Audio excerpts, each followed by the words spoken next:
विज्ञान साहित्य मानव सभ्यतार क्रम विवर्तन धारारे समाज और लोकजीवन धारा परिवर्तित हो चली। प्राक ऐतिहासिक कालरू जो सबू धारणा को नहीं मनीष जीवन में विकास धारा आगे चली निआर आविष्कार पर यह क्रमशः बदलिबाकू लागिला। मनीष निज आवश्यकता अनुजाई समाज निर्माण कला, प्रकृति उपासना कला, धर्म धारणा आचार विचार रे परिवर्तन आनिला। लोक समाजर विकास धारा रे एही सबु प्राचीन उपादान गुड़ी को नियम, सत्य, आचार विचार और संस्कृति रूप में ग्रहण कर नियागला। पीढ़ी पर पीढ़ी एही विश्वास और चलणी को ग्रहण करी विकसित हेले। मनीषर शारीरिक और बौद्धिक विकास हेला सत, किंतु तार प्राचीन व्यावहारिकता विश्वासबोधरे परिवर्तन हेला नाही। समय बदली चलिला, मनीषर बाह्य आडंबर बदली चलिला। से बण मनीषरू सहरी मनीष हेला। से मूर्खता निरक्षरतारू मुक्ति पाई ज्ञानी और साक्षर हेला। एते सबु परिवर्तन सत्वे तार बुनियादीगत परिवर्तन हेला नहीं। समग्र विश्व रे ज्ञान विज्ञानर आलोक प्रज्वलित हेबा बेले से निजको अंधार करी रखिला। एकविंश शताब्दी रे तार शरीर चलप्रचल करुथुबा बेले तार आत्मा प्राचीन शताब्दी भितरे आतजात हेला। आधुनिक समाज ए सबुकु कुसंस्कार कहिले मध्य मनीष निजर अभ्यास दृष्टिरू एहाकू त्याग करि पारिला नाही। गोटिए गोटिए संप्रदाय निजर प्राचीनता को गौरव ज्ञान कले, एहार महिमा मंडन कले। निजर परिचय और स्वातंत्र्य एथिरे खोजिबाकू लागिले। एते सबु पुराणा कालिया व्यवहार जोगु ज्ञान विज्ञानर सत्य और वास्तवता मनीष पाखरे पहुँची पारिला नाही। एही दृष्टिकोणरू मनीष समाज जेते आधुनिक हेले मध्य प्राचीन आभूषण को फिंगी पारिला नाही। विज्ञान साहित्य सृष्टि हेबार एक प्रमुख कारण हेउछि ज्ञान विज्ञान प्रति मनीषर अज्ञता भाव। एकाधिक कुसंस्कार को परंपरा करी मंडन करिबा जोगु आमे यथार्थरे आधुनिक होई पारिनाहु। आमे एक आधुनिक कालखंडरे बास करुथिले मध्य आमर कुसंस्कारगत विश्वासबोध जोगु आधुनिक होई पारु नाही। आधुनिक एक चेतना, एहा ज्ञान विज्ञान और प्रजुक्ति विद्यार उपयोगरू सृष्टि होइथाए। गोटिए घटनार विश्लेषण परीक्षण और प्रामाणिकता द्वारा सत्यर अनुसंधान करा जाइथाए। एही सत्यलब्ध ज्ञान को विज्ञान कहुए। विज्ञानर आलोक माध्यम कुसंस्कारर अंधकार को दूर करा जाई पारे। विज्ञान मनीष समाजर प्रथाबद्ध धारणा उपरे प्रहार करे। मनीष जो अग्नि आकाश वायु माटी पानीर उपासना करे, विज्ञान ताहाकु विश्लेषण करी आदि मूल निरूपण करे। जो सबु व्याख्यान को आश्रा करी मानव सभ्यता तिष्ठि रही, विज्ञान सेथिरे नूतन तथ्य जोड़ी दिए। विज्ञान माटीरू आकाश जाए महाकाशर दूरता मापे, समुद्रर गभीरता मापे, पवनर बेग मापे, वर्षा हेब कि नाही सूचना दिए। विज्ञान रातिरे आलोक जाळे, मरी जाउथुबा लोककू मृत्युर आँरू बंचाए। विज्ञान महामारीरू बंचिबा पाई टीका तैयारी करे। विज्ञान नूतन कृषि प्रणालीर विकास करे, गमनागमन और जोगाजोग व्यवस्था को सुदृढ़ करे। आमर नीतिदिन जीवन किपरि सुखमय और सहज होई पारिबो, विज्ञान सेथिपाई नुआ नुआ आविष्कार करे। विज्ञानर एही चमत्कारी उपादेयता विषय रे सहज भाषारे साधारण जनता को बुझाइबा पाई विज्ञान साहित्य सृष्टि हेला। विज्ञानर अर्थ हेला विशेष ज्ञान। कौनसी एक विषय रे विशेष ज्ञान अर्जन को विज्ञान कहा जाए। जीए एही ज्ञान अर्जे ताकू कहा जाए विज्ञानी।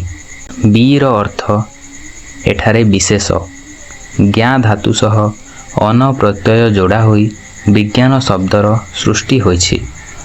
ଏଣୁ ଏହାର ଅର୍ଥ ହେଉଛି କୌଣସି ବିଷୟ ସମ୍ପର୍କରେ ବିଶେଷ ଜ୍ଞାତବ୍ୟ ତତ୍ତ୍ୱ ଅର୍ଜନ କରିବା। ବିଶ୍ୱବ୍ରହ୍ମାଣ୍ଡ ଓ ଏହାର ପ୍ରାକୃତିକ ସ୍ୱଭାବ ସମ୍ପର୍କିତ ଅଧ୍ୟୟନକୁ ବିଜ୍ଞାନ କୁହାଯାଏ। The study or knowledge about the physical world and natural laws. ବିଜ୍ଞାନର ସଂଜ୍ଞା ପ୍ରଦାନ କରାଯାଇ ୱିକିପିଡ଼ିଆରେ କୁହାଯାଇଛି, science is a systematic endeavour that builds and organizes knowledge in the form of testable explanations and predictions about the universe. Science may be as old as the human species, and some of the earliest archaeological evidences for scientific reasoning is tens of thousands of years old. पुनश्च विज्ञानधर्मी साहित्यर संज्ञा प्रदान करी Wikipedia कहिछि, scholarly publications that report original empirical and theoretical work in the natural and social science. एठारे विज्ञानधर्मी साहित्यर जो संज्ञा प्रदान करा जायछि ताहा वैज्ञानिक परीक्षण गवेषणा आधारित प्रक्रियाकरणर प्रकाशन को बुझाए। ଏହା ଆମେ ବୁଝୁଥିବା ସାହିତ୍ୟ ନୁହେଁ। ଗୋଟିଏ ନିର୍ଦ୍ଦିଷ୍ଟ ଗବେଷଣାର ପ୍ରକ୍ରିୟାକରଣ ଓ ଉପଲବ୍ଧ ତଥ୍ୟ ଏଠାରେ ବିଜ୍ଞାନ ସାହିତ୍ୟ। ଏହା କୌଣସି ଅର୍ଥରେ କବିତା, ନାଟକ, ଗଳ୍ପ ଓ ଉପନ୍ୟାସ ନୁହେଁ। ବର୍ତ୍ତମାନ ଉପରୋକ୍ତ ଦୁଇ ସଂଜ୍ଞା ଆଧାରରେ ବ୍ୟାବହାରିକ ବିଜ୍ଞାନ ଓ ତତ୍ସମ୍ପର୍କିତ ସାହିତ୍ୟର ସଂଜ୍ଞା ପ୍ରଦାନ କରାଯାଇପାରିବ। ବିଜ୍ଞାନ ସାହିତ୍ୟ ସୃଷ୍ଟିର ସଂରଚନା, ବିବର୍ତ୍ତନ, ଜୀବସତ୍ତାର ବିକାଶ ସମ୍ପର୍କିତ ଅଧ୍ୟୟନର ବ୍ୟାବହାରିକ କଳା ରୂପ। ଏଥିରେ ମଣିଷର ଅପହଞ୍ଚ କ୍ଷେତ୍ରଗୁଡ଼ିକ ସମ୍ପର୍କରେ ସମ୍ୟକ୍ କଳ୍ପନାଶ୍ରୟୀ ପରନ୍ତୁ ବୈଜ୍ଞାନିକ ସିଦ୍ଧାନ୍ତ ସମ୍ପନ୍ନ ତଥ୍ୟ ଓ ଜ୍ଞାନର ପ୍ରୟୋଗ କରି ସାହିତ୍ୟ ରଚନା କରାଯାଇଥାଏ। ଅନ୍ୟ ଅର୍ଥରେ ଯଦି କହିବା, ଯେଉଁ ସାହିତ୍ୟରେ ବିଜ୍ଞାନ ଦୃଷ୍ଟି ସମ୍ପନ୍ନ ଘଟଣାଗୁଡ଼ିକର ବ୍ୟାଖ୍ୟାନ ଓ ଚିତ୍ରାୟନ କରାଯାଇଥାଏ ତାହାକୁ ବିଜ୍ଞାନ ସାହିତ୍ୟ କୁହାଯାଏ। ବିଜ୍ଞାନ ସମ୍ପର୍କିତ ଗବେଷଣାଗୁଡ଼ିକୁ ବୁଝିବା ସାଧାରଣ ମଣିଷ ପକ୍ଷରେ ସହଜ ହୋଇ ନଥାଏ। ପରୀକ୍ଷାଗାରରେ ପ୍ରସ୍ତୁତ ତତ୍ତ୍ୱନିଷ୍ଠ ବସ୍ତୁଗୁଡ଼ିକର ବିଶ୍ଳେଷଣ, ପ୍ରକ୍ରିୟାକରଣ, ଉପଲବ୍ଧ ତଥ୍ୟଗୁଡ଼ିକୁ ସିଧାସଳଖ ବ୍ୟକ୍ତ କଲେ ତାହା କେବଳ ଗବେଷଣାର ସାମଗ୍ରୀ ହୋଇଯାଏ। ସାଧାରଣ ମଣିଷ ମନରେ ଥିବା ଏକାଧିକ ପ୍ରଶ୍ନ ଏହାଦ୍ୱାରା ସମାହିତ ହୁଏ ନାହିଁ। ଏଥିପାଇଁ ଆଧୁନିକ କାଳଖଣ୍ଡରେ ବିଜ୍ଞାନର ନୂଆ ଉଦ୍ଭାବନଗୁଡ଼ିକର ସରଳ ଓ ରସମୟ ଉପସ୍ଥାପନ ଦ୍ୱାରା ଜନସାଧାରଣଙ୍କ ମନରୁ ପ୍ରାଚୀନ ଭ୍ରାନ୍ତି ଦୂର କରିବା ପାଇଁ ବିଜ୍ଞାନ ସାହିତ୍ୟ ରଚନା କରାଯାଏ। ବିଜ୍ଞାନ ସାହିତ୍ୟ ବିଜ୍ଞାନର ଗଭୀର ଜିଜ୍ଞାସାକୁ ଧାରଣ କରିବା ସହିତ ଆମର ପ୍ରାତ୍ୟହିକ ବ୍ୟାବହାରିକ ଜୀବନରେ ଏହାର ଆବଶ୍ୟକତାକୁ ଦର୍ଶାଇଥାଏ। ଅଜ୍ଞାତସାରରେ ଆମେ ବ୍ୟବହାର କରୁଥିବା ବସ୍ତୁ, ରହସ୍ୟମୟ ବିଶ୍ୱ ଓ ସୃଷ୍ଟିର ପ୍ରାକୃତିକ ନିୟମକୁ ଆଧାର କରି ବିଜ୍ଞାନ ସାହିତ୍ୟ ସୃଷ୍ଟି ହୋଇଥାଏ। ଏଥିପାଇଁ ବିଜ୍ଞାନର ବାସ୍ତବତା ସହ କଳ୍ପନାର ସାମାନ୍ୟ ସହଭାଗିତା ମିଶିଯାଏ।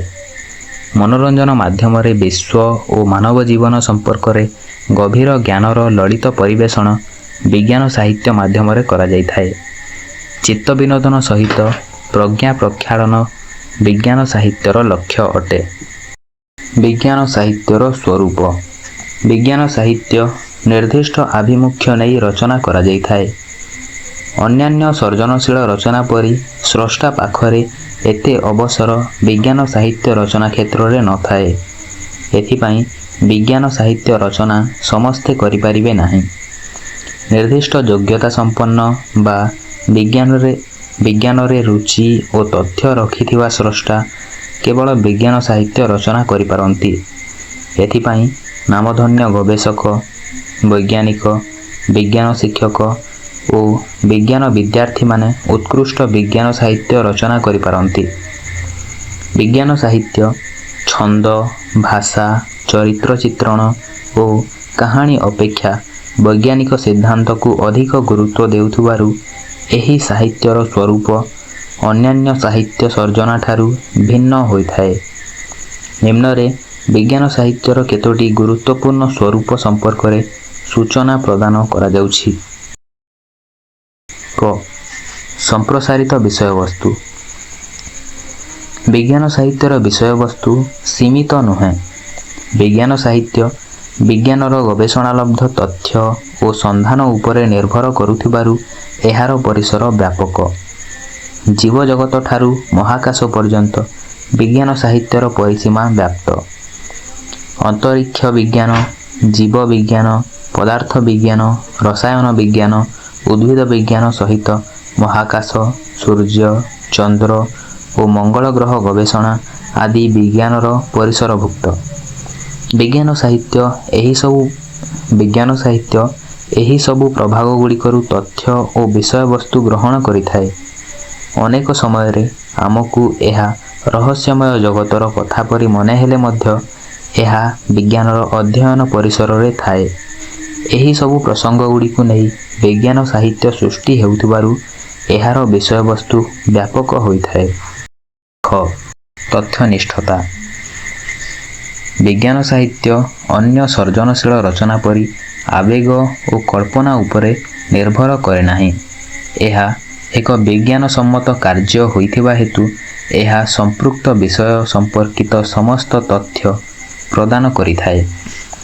ମନେ କରାଯାଉ ମଙ୍ଗଳ ଗ୍ରହ ସମ୍ପର୍କରେ ଏକ ଉପନ୍ୟାସ ରଚନା କରାଗଲା। ଏଥିରେ ମଙ୍ଗଳ ଗ୍ରହକୁ ନାସା ବା ଇସ୍ରୋ ଦ୍ୱାରା ଯେଉଁ ରକେଟ୍ ପ୍ରେରଣ କରାଯାଉଛି ସେ ସମ୍ପର୍କିତ ସବିଶେଷ ତଥ୍ୟ ପ୍ରଦାନ କରାଯାଇ ଏହାର କଳେବର ନିର୍ମାଣ କରାଯିବ। ବିଜ୍ଞାନ ଭିତ୍ତିକ ସମସ୍ତ ରଚନା ସେ ସମ୍ପର୍କିତ ହୋଇଥିବା ସମସ୍ତ ଗବେଷଣା ଉପରେ ନିର୍ଭର କରିଥାଏ। ଏହି ଦୃଷ୍ଟିରୁ ବିଜ୍ଞାନ ସାହିତ୍ୟ ତଥ୍ୟନିଷ୍ଠ ହେବାକୁ ବାଧ୍ୟ ହୋଇଥାଏ। ଗ. ସ୍ୱତନ୍ତ୍ର ଭାଷା ବସାଣ। ବିଜ୍ଞାନ ସାହିତ୍ୟର ଭାଷା ସ୍ୱତନ୍ତ୍ର। ଏହା ଏକ ଯୁକ୍ତିନିଷ୍ଠ ଓ ତଥ୍ୟାତ୍ମକ ରଚନା ହୋଇଥିବାରୁ ଲେଖକ ଏଥିରେ କବିତାର ଭାଷା ବ୍ୟବହାର କରିପାରେ ନାହିଁ। ବିଜ୍ଞାନର ଅନେକ ପ୍ରସଙ୍ଗ ମାତୃଭାଷାରେ ଲେଖାଯାଉଥିବାରୁ ଲେଖକ ମାତୃଭାଷା ସହ ଇଂରାଜୀ ଭାଷାର ମଧ୍ୟ ସ୍ଥଳବିଶେଷରେ ପ୍ରୟୋଗ କରିଥାଏ।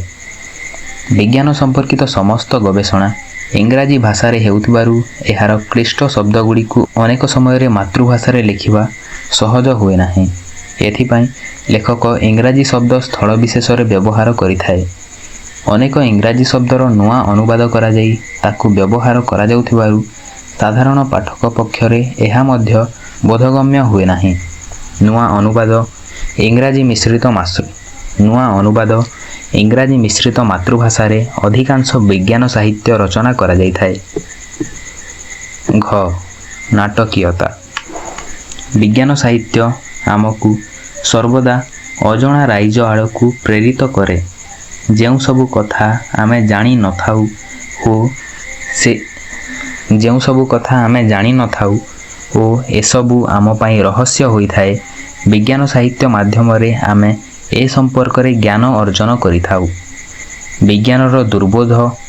ବିଜ୍ଞାନର ଦୁର୍ବୋଧ୍ୟ ବାସ୍ତବତାକୁ ବିଜ୍ଞାନ ସାହିତ୍ୟ କାହାଣୀ ଭାବରେ ଗ୍ରହଣ କରୁଥିବାରୁ ସାଧାରଣ ମଣିଷର ବୋଧଗମ୍ୟ ହେବା ପରି ଶୈଳୀକୁ ଏହା ଗ୍ରହଣ କରିଥାଏ।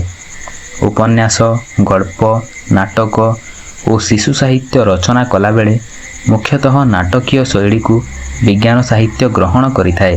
ସଂଳାପ, ଦ୍ୱନ୍ଦ୍ୱ, ଉତ୍କଣ୍ଠା ଆଦି ନାଟକର ଗୁଣଗୁଡ଼ିକ ବିଜ୍ଞାନ ସାହିତ୍ୟରେ ଦେଖିବାକୁ ମିଳିଥାଏ। ଜହ୍ନରାଇଜ, ପରୀରାଇଜ, ସ୍ୱର୍ଗରାଇଜ, ପାତାଳପୁରୀ, ମଙ୍ଗଳ ଗ୍ରହରେ ଜୀବନ ଅନ୍ୱେଷଣ ଆଦି ପ୍ରସଙ୍ଗର ଉତ୍ଥାପନ ବେଳେ ନାଟକୀୟତା ହିଁ ଶୈଳୀ ରୂପରେ ପ୍ରକାଶ ପାଇଥାଏ। ବିଜ୍ଞାନର ଜଟିଳ ଉପାଦାନକୁ କାହାଣୀରେ ପରିବର୍ତ୍ତନ କରି ସରଳୀକରଣ ଓ ସୁବୋଧ୍ୟ କରିଥାଏ। ଏହିସବୁ ଦୃଷ୍ଟିରୁ ବିଚାର କଲେ ନାଟକୀୟତା ବିଜ୍ଞାନ ସାହିତ୍ୟର ଏକ ମୁଖ୍ୟ ସ୍ୱରୂପ ରୂପେ ସ୍ୱୀକୃତି ହୋଇଥାଏ। ଉପରୋକ୍ତ ସ୍ୱରୂପ ଆମେ ବିଜ୍ଞାନ ସାହିତ୍ୟରେ ଲକ୍ଷ୍ୟ କରିପାରିବା। ସାହିତ୍ୟର ଅନ୍ୟ ବିଭାଗ ପରି ଭାଷା, ଭାବ ଓ ରସନିଷ୍ପନ୍ନ କ୍ଷମତାଟି ସ୍ରଷ୍ଟାର ପ୍ରତିଭା ଉପରେ ନିର୍ଭର କରିଥାଏ। ବିଜ୍ଞାନ ସମ୍ପର୍କରେ ଜ୍ଞାନ ଥିବା ଜଣେ ଯୋଗ୍ୟ ସ୍ରଷ୍ଟା ହିଁ କେବଳ ବିଜ୍ଞାନ ସାହିତ୍ୟ ରଚନା କରିପାରିବ। ଉକ୍ତ ସ୍ରଷ୍ଟାର ସର୍ଜନ ଦକ୍ଷତା ଅନୁରୂପ ବିଜ୍ଞାନ ସାହିତ୍ୟ ସମୃଦ୍ଧ ଓ ସଫଳ ହୋଇଥାଏ। ବିଜ୍ଞାନ ସାହିତ୍ୟର ପ୍ରକାରଭେଦ। ସାହିତ୍ୟର ଅନ୍ୟାନ୍ୟ ବିଭାଗ ପରି ବିଜ୍ଞାନ ସାହିତ୍ୟରେ ଅନେକ ପ୍ରକାରର ସାହିତ୍ୟ ଦେଖିବାକୁ ମିଳେ। ସମାଜର ସବୁ ବର୍ଗର ପାଠକମାନଙ୍କ ପାଖରେ ବିଜ୍ଞାନକୁ ଜନପ୍ରିୟ କରିବା ପାଇଁ ବିଜ୍ଞାନ ଲେଖକମାନେ ପ୍ରୟାସ କରିଛନ୍ତି। ଓଡ଼ିଆ ସାହିତ୍ୟରେ ବିଜ୍ଞାନ ସାହିତ୍ୟର ଏକ ସମୃଦ୍ଧ ଧାରା ପ୍ରବାହିତ। ବିଶ୍ୱ ସାହିତ୍ୟ ପରି ଓଡ଼ିଆ ସାହିତ୍ୟରେ ମଧ୍ୟ ବିଜ୍ଞାନକୁ ନେଇ ଉପନ୍ୟାସ, ଗଳ୍ପ, କବିତା, ପ୍ରବନ୍ଧ, ନାଟକ ଓ ଶିଶୁ ସାହିତ୍ୟ ରଚନା କରାଯାଉଛି। ନିମ୍ନରେ ଏସବୁର ଏକ ସଂକ୍ଷିପ୍ତ ସୂଚନା ପ୍ରଦାନ କରାଗଲା। କ. ବିଜ୍ଞାନ ଭିତ୍ତିକ କବିତା। ବିଜ୍ଞାନ ସାହିତ୍ୟର ଏହା ସବୁଠାରୁ କମନୀୟ କଳା ରୂପ। ବିଜ୍ଞାନର ପ୍ରଜ୍ଞାନକୁ ଗୀତିମୟ ଭାବରେ ପଦ ରଚନା ମାଧ୍ୟମରେ ବିଜ୍ଞାନ କବିତାରେ ପରିବେଷଣ କରାଯାଇଥାଏ। ଉପମା ଓ ରୂପକ ଅଳଙ୍କାରର ଠାଏ ଠାଏ ବ୍ୟବହାର ସହିତ କବି ଯତିପାତ ଉପରେ ଗୁରୁତ୍ୱ ଦେଇଥାଏ। ବିଜ୍ଞାନ କବିତାର ଭାଷା ଠିକ୍ କବିତାର ଭାଷା ପରି କୋମଳ ଓ କମନୀୟ। ବିଜ୍ଞାନର ତତ୍ତ୍ୱଗୁଡ଼ିକୁ ପଦ୍ୟ ମାଧ୍ୟମରେ ପ୍ରକାଶ କରିବା କଷ୍ଟସାଧ୍ୟ ହୋଇଥିବା ବେଳେ କବି ଲଳିତ ଶବ୍ଦ ଚୟନ କରି ଏହାକୁ ପରିପୁଷ୍ଟ କରିଥାନ୍ତି। ବିଜ୍ଞାନ କବିତା ମୁଖ୍ୟତଃ ଜୀବଜଗତର ଅନ୍ୟ ବସ୍ତୁ ସହ ସମ୍ପର୍କ, ପ୍ରକୃତି ଓ ମଣିଷର ସମ୍ପର୍କ, ପରିବେଶ, ଜୀବସୃଷ୍ଟିର ଉତ୍ପତ୍ତି ଆଦି ପ୍ରସଙ୍ଗଗୁଡ଼ିକୁ ଧାରଣ କରି ରଚନା କରାଯାଇଥାଏ। ମାନବ ସଭ୍ୟତାର ବିକାଶରେ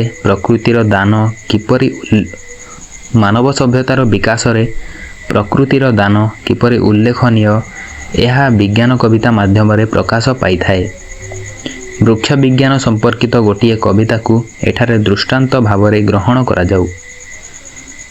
ଲଗାଇଥିଲା କିଏ ସେ ଗଛ, ଆମେ ଖାଉଛେ ଫଳ, ଫଳରୁ ପାଇ ଜୀବନ ସାର, ପାଉଛେ କେତେ ବଳ, ଆମେ ନଥିବା ଗଛ ତ ଥିବ।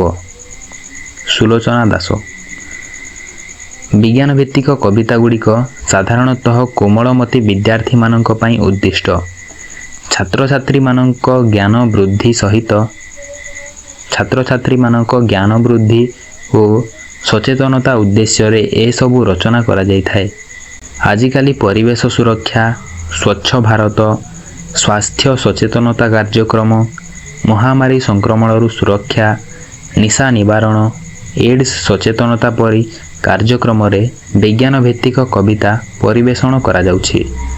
ବିଜ୍ଞାନକୁ ସାଧାରଣ ଜନତାଙ୍କ ପାଖରେ ପହଞ୍ଚାଇବା ପାଇଁ କବିତା ଏକ ବଳିଷ୍ଠ ଭୂମିକା ଗ୍ରହଣ କରିଛି। ଖ. ବିଜ୍ଞାନ ଭିତ୍ତିକ ଗଳ୍ପ।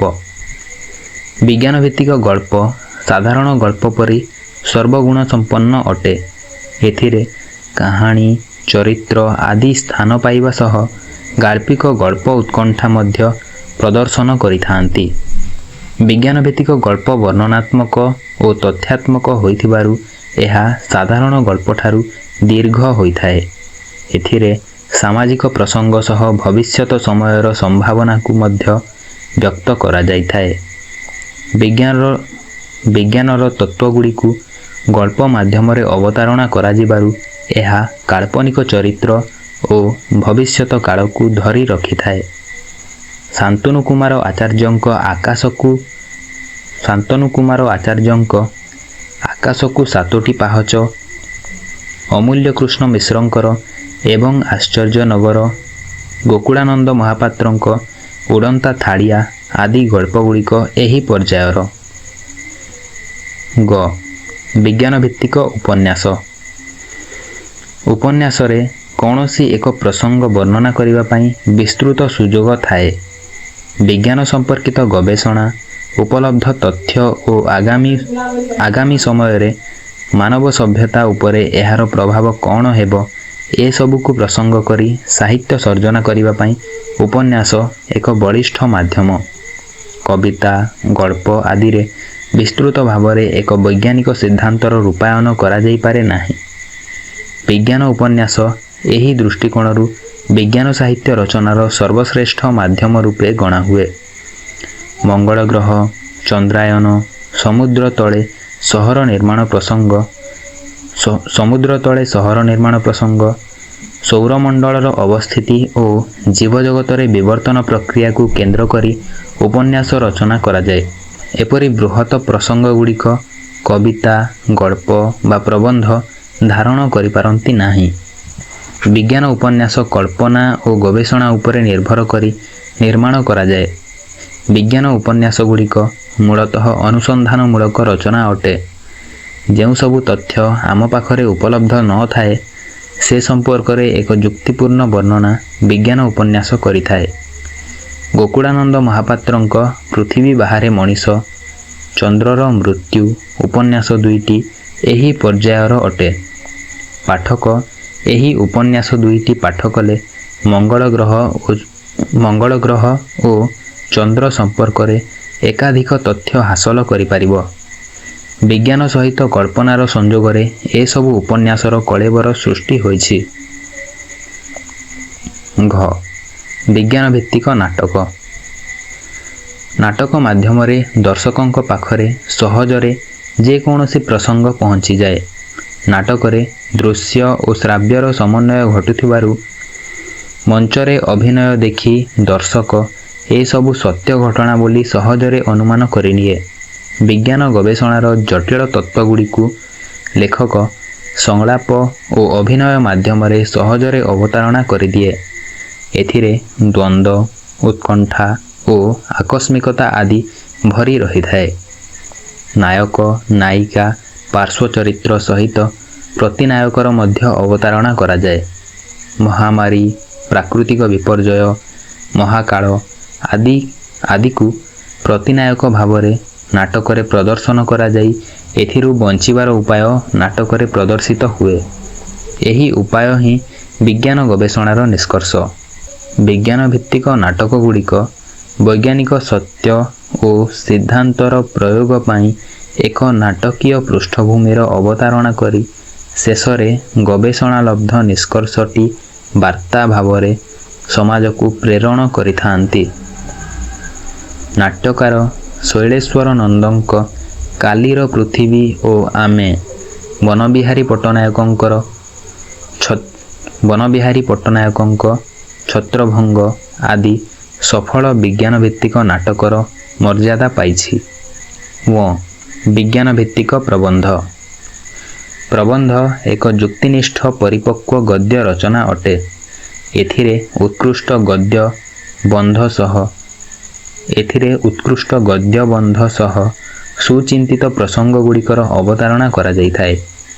ବିଜ୍ଞାନ ଏକ ଗବେଷଣାର ପ୍ରସଙ୍ଗ ହୋଇଥିବାରୁ ଏହାର ପ୍ରକ୍ରିୟା, ପ୍ରଭାବ ଓ ଫଳାଫଳକୁ କେନ୍ଦ୍ର କରି ଓଡ଼ିଆ ଭାଷାରେ ଏକାଧିକ ଉର୍ବର ପ୍ରବନ୍ଧ ରଚନା କରାଯାଇଛି। ଅନ୍ୟ ସାହିତ୍ୟିକ ପ୍ରବନ୍ଧ ପରି ବିଜ୍ଞାନ ପ୍ରବନ୍ଧର ଭାଷା ବଳିଷ୍ଠ, ଇଂରାଜୀଯୁକ୍ତ ଓ ବିଷୟ ଗବେଷଣା ତତ୍ତ୍ୱ ଆଧାରିତ। ଆମେ ସମାଜରେ ସାମ୍ନା କରୁଥିବା ବିଭିନ୍ନ ପ୍ରସଙ୍ଗଗୁଡ଼ିକର କିପରି ବିଜ୍ଞାନସମ୍ମତ ଭାବରେ ସମାଧାନ ହୋଇପାରିବ ଏ ସମ୍ପର୍କରେ ବିଜ୍ଞାନ ପ୍ରବନ୍ଧଗୁଡ଼ିକରେ ସୂଚନା ଦିଆଯାଇଥାଏ। ବିଜ୍ଞାନ ପ୍ରବନ୍ଧଗୁଡ଼ିକ ଗବେଷଣା ଭିତ୍ତିକ ଓ ତଥ୍ୟାତ୍ମକ ହୋଇଥିବାରୁ ଏହାର ଭାଷା ସାଧାରଣ ପାଠକ ପାଇଁ ସୁବୋଧ୍ୟ ହୁଏ ନାହିଁ। ବିଜ୍ଞାନ ସାହିତ୍ୟ ପରିପ୍ରେକ୍ଷୀରେ ବିଜ୍ଞାନ ପ୍ରବନ୍ଧ ବିଭାଗଟି ସବୁଠାରୁ ବଳିଷ୍ଠ। ପଦାର୍ଥ ବିଜ୍ଞାନ, ରସାୟନ ବିଜ୍ଞାନ, ଜୀବ ବିଜ୍ଞାନ, ମହାକାଶ ବିଜ୍ଞାନ, ଜଳ ବିଜ୍ଞାନ, ବାୟୁ ବିଜ୍ଞାନ, ପରିବେଶ ବିଜ୍ଞାନ, ସମାଜ ବିଜ୍ଞାନ, ବ୍ୟାବହାରିକ ବିଜ୍ଞାନ ଓ ଆଧ୍ୟାତ୍ମିକ ବିଜ୍ଞାନ ବା ଯୋଗ ପ୍ରାଣାୟାମ ଆଦି କ୍ଷେତ୍ରକୁ ନେଇ ବଳିଷ୍ଠ ବିଜ୍ଞାନ ପ୍ରବନ୍ଧ ରଚନା କରାଯାଉଛି। ପ୍ରାବନ୍ଧିକ ଶରତ କୁମାର ମହାନ୍ତିଙ୍କ ଆଟମ୍ରୁ କ୍ୱାଣ୍ଟମ୍, ଗୋକୁଳାନନ୍ଦ ମହାପାତ୍ରଙ୍କ ଆଇନଷ୍ଟାଇନ୍ ଓ ଆପେକ୍ଷିକ ତତ୍ତ୍ୱ, ଗଦାଧର ମିଶ୍ରଙ୍କ ବଡ଼ ବିଚିତ୍ର ଆମ ଶରୀର, ଦେବକାନ୍ତ ମିଶ୍ରଙ୍କ ଆମ ପରିବେଶର ଭବିଷ୍ୟତ ପ୍ରବନ୍ଧଗୁଡ଼ିକ ବଳିଷ୍ଠ ଓ ସାରଗର୍ଭକ ଅଟେ। ବିଜ୍ଞାନ ଭିତ୍ତିକ ଜୀବନୀ ସାହିତ୍ୟ।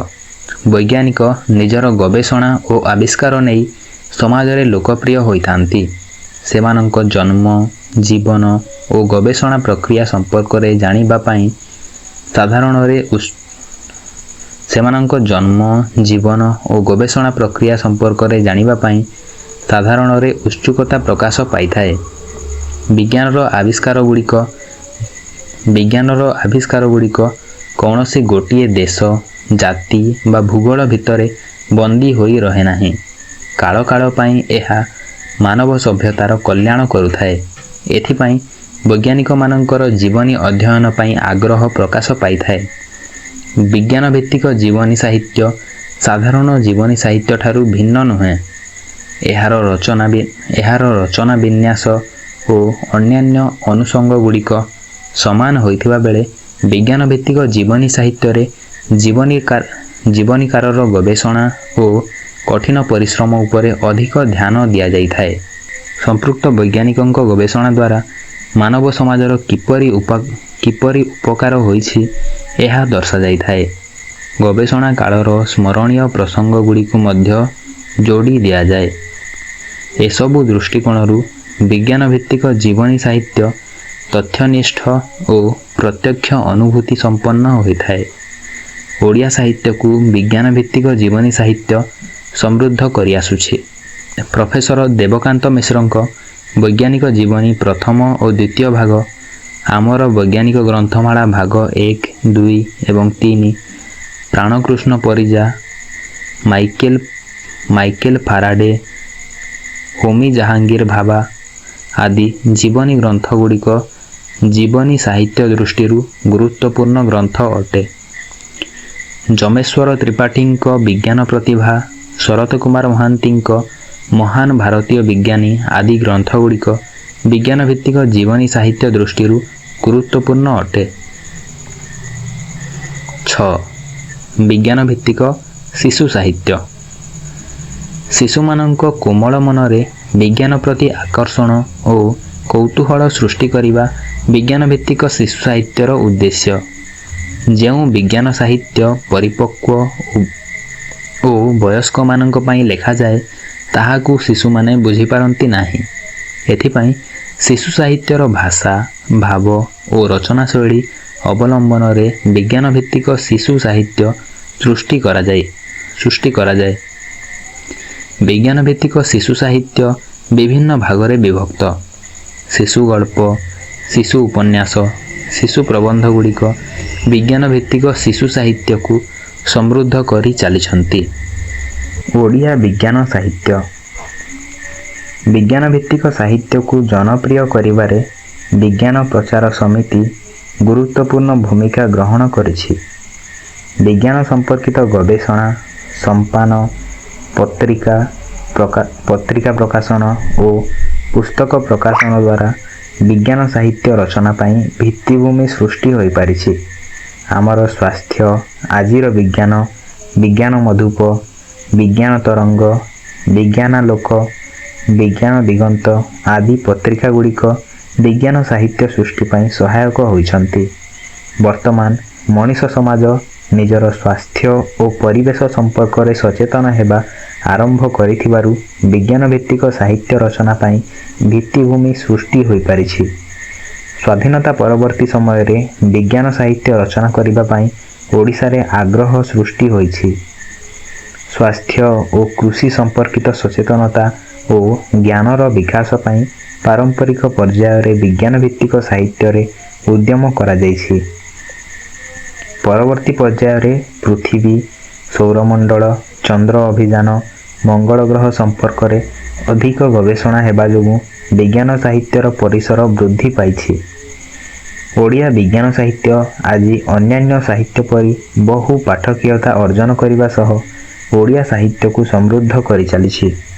ଅନେକ ଯୋଗ୍ୟ, ପ୍ରବୀଣ ଓ ତରୁଣ ଲେଖକଙ୍କ ଦ୍ୱାରା ଏହା ନିରବଧି ସମୃଦ୍ଧ ହୋଇଚାଲିଛି।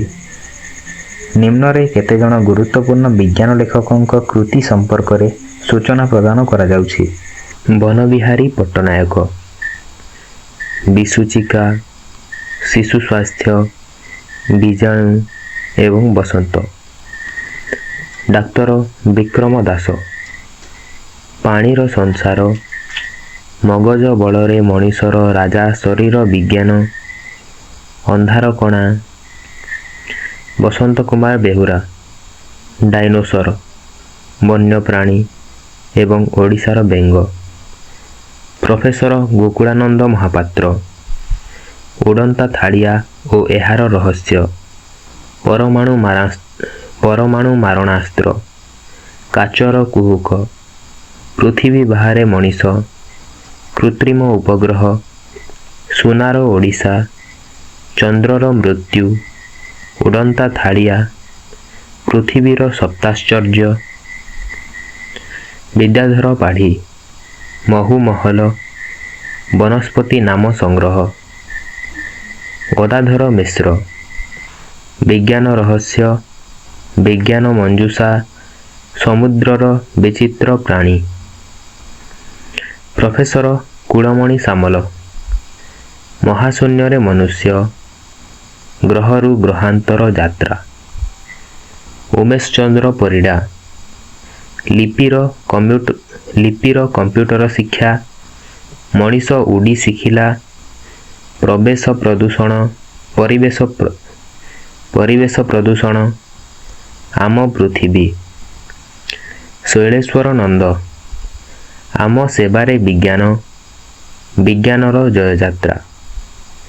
ଶରତ କୁମାର ମହାନ୍ତି, ଆକାଶର ଆହ୍ୱାନ ଏବଂ ଆଟମ୍ରୁ କ୍ୱାଣ୍ଟମ୍। ଦେବକାନ୍ତ ମିଶ୍ର, ଚନ୍ଦ୍ର ବିଜୟ, ମହାଶୂନ୍ୟ ବିଜ୍ଞାନ, ଗାଲିଲିଓ, ଶନି ଓ ତାର ଉପଗ୍ରହ, ସୁପର ହିରୋ, ଭାରତୀୟ ବୈଜ୍ଞାନିକଙ୍କ ମହତ ଅବଦାନ। ଗୋରାଚନ୍ଦ୍ର ମିଶ୍ର, ବିକ୍ରମ ସାରାଭାଇ ଏବଂ ପାଲାଲୋଭ। ଓଡ଼ିଆ ବିଜ୍ଞାନ ସାହିତ୍ୟ ଉପରୋକ୍ତ ଲେଖକଙ୍କ ବ୍ୟତୀତ ଅନ୍ୟ ଲେଖକମାନଙ୍କ ଦ୍ୱାରା ମଧ୍ୟ ସମୃଦ୍ଧ ହୋଇଚାଲିଛି।